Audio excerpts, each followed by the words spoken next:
CEOs and store owners. This is how you build your e-com team by setting KPIs. Most CEOs and sellers make the same mistakes tuwing nagbubuo sila ng e-com team nila. Usually, ganito ang strategy nila. Hire ako ng isang store handler na maalam sa e-com. Sila na mag-handle ng team ko. Pero dito pa lang, that's the first mistake already. There are two things that I always see. Una, hindi nagsiset ng maayos na KPI ang mga CEO and sellers.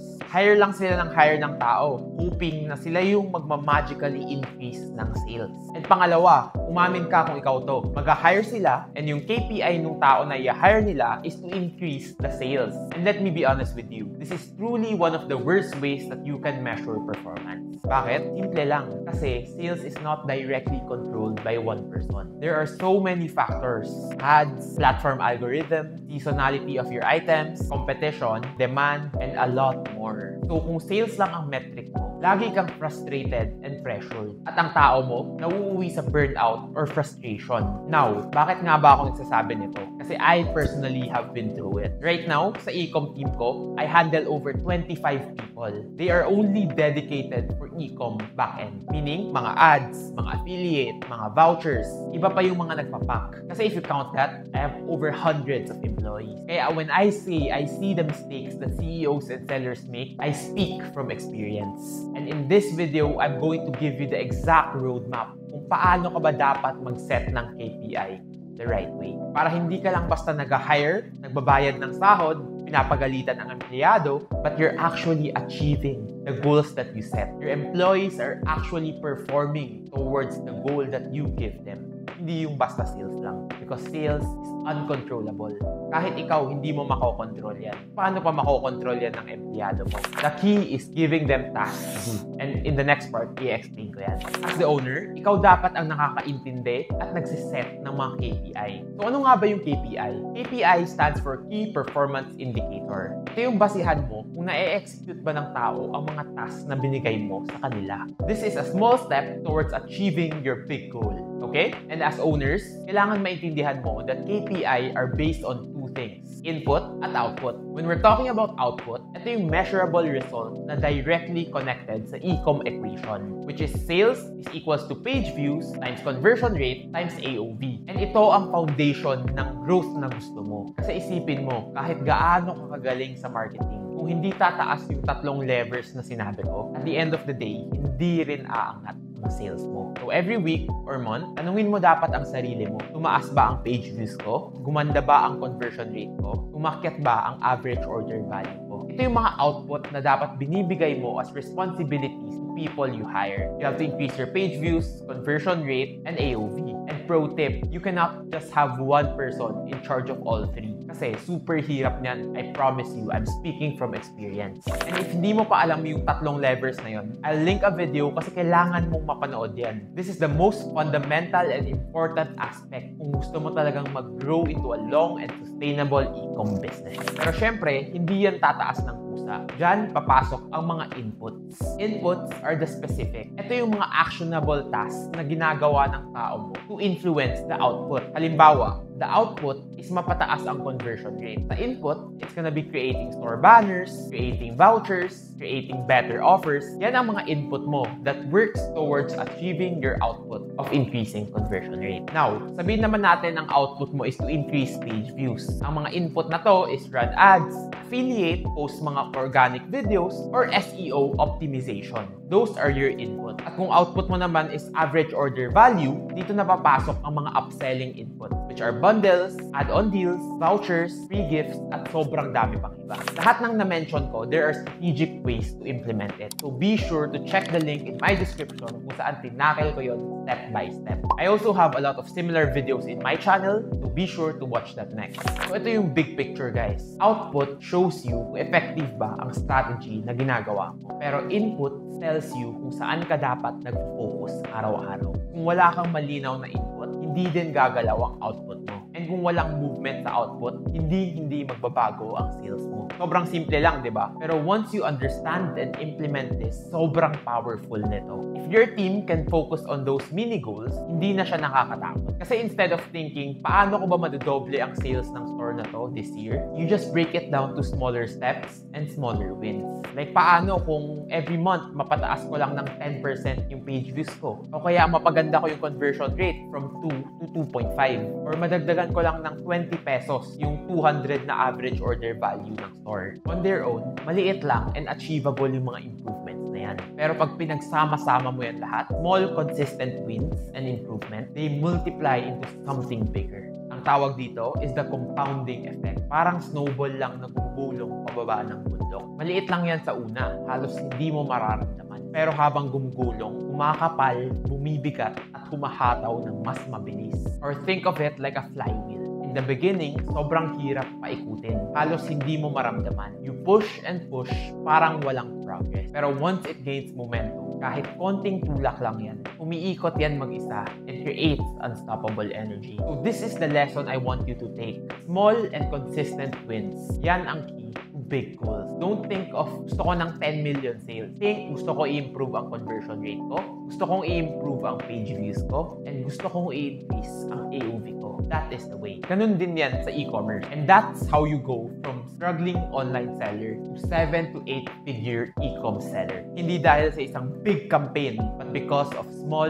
compounding improvements on your store. Yan ang dapat na task na binibigay mo sa mga hinahire mo, hindi sales goal.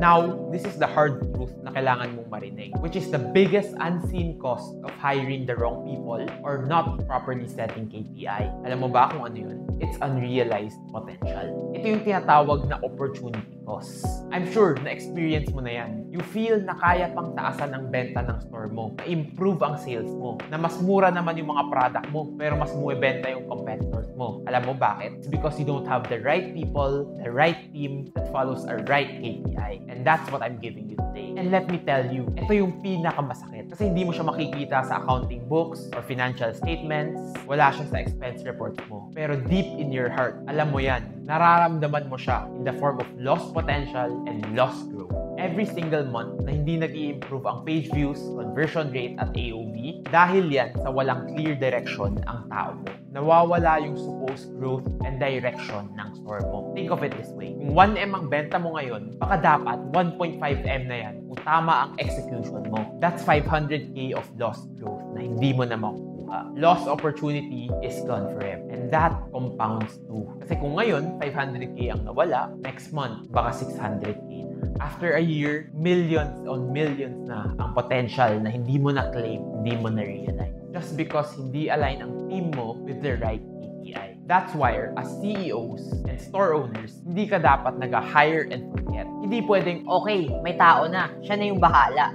hindi siya ganun kadali. You need to constantly measure. Kailangan mong matrack yung input task at yung mga output numbers mo, weekly or monthly. Kasi if you don't have any form of measurement, parang kang nagdadrive ng kotse na walang speedometer or gas gauge. Nagmamaneho ka, pero hindi mo alam kung may gas ka ba, may preno ka ba, or malapit ka ng tumirik. And let's be real, ito yung strategy na kailangan gawin ng mga CEO and store owners. You need to hire fast and you need to fire fast. Kung may mga tao na hindi talaga nagde-deliver, kahit sobrang clear na ng mga KPI mo, kahit tinrain mo na, binigyan mo na ng support, binigyan mo na ng mga chance, hindi pa rin sila nagpe-perform, maybe hindi talaga siya fit. Ang dami kong CEOs na kilala, sobrang nahihirapan sila magtanggal ng tao kasi naaawa sila. And I understand that. Another one pa dyan, iniisip nila siya lang yung marunong. Pero as CEO, I want you to think of the bigger picture. Kapag kinupkup mo ang underperforming na employee, ikaw mismo ang nagbabayad ng presyo. And even worse, buong business ang nadadamay. And I've seen this firsthand countless of times. Kung bumabagsak ang business dahil lang ayaw mo mag-let go ng isang tao, mas maraming mawawalan ng trabaho. Hindi lang isang tao. That's why you need to think long-term. You need to see the bigger picture. You need to protect the company. You need to protect the vision. And most importantly, you need to protect the growth. Because at the end of the day, mas mahalaga na lumago ang buong negosyo kaysa manatiling safe ang isang tao na hindi nagko-contribute sa growth ng company.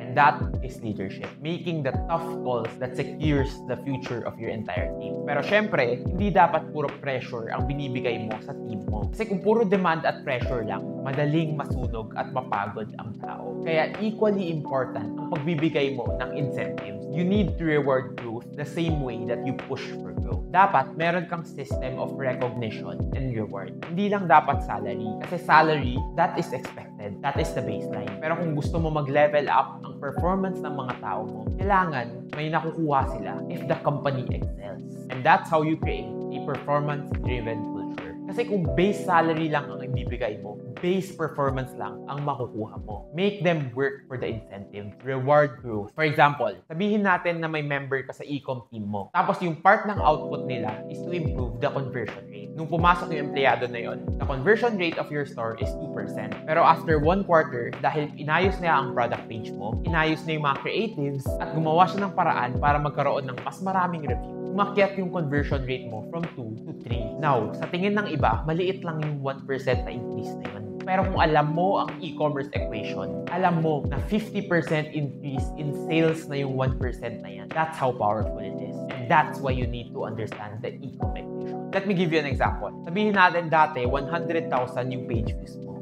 Dati, 2,000 orders lang yun. Pero dahil naging 3 ang conversion rate mo from 2, naging 3,000 orders na yan. That's 1,000 extra orders just because you hired the right people and gave them the right KPI. Ngayon, kung ikaw yung CEO at hindi mo na-recognize yun, ang magiging mindset ng tao mo ay, Okay, I work hard. Nag-deliver ako ng result, pero same lang pala. mawawala yung motivation nila. Pero kung nireward mo sila, maybe kahit small bonus lang or public recognition sa team, suddenly, nafe-feel ng employee ang value na binibigay mo sa kanila. And they are incentivized to work harder. And more than that, it sets an example that excellence is rewarded in your company. And the message is clear. Kung tumutulong ka magpalaki ng company and growth nito, lalaki rin ang share mo sa success. And that is the way you change your culture in your e-com team. Imbes na clock in, clock out mindset lang, nagiging parang entrepreneur mindset ang mga tao.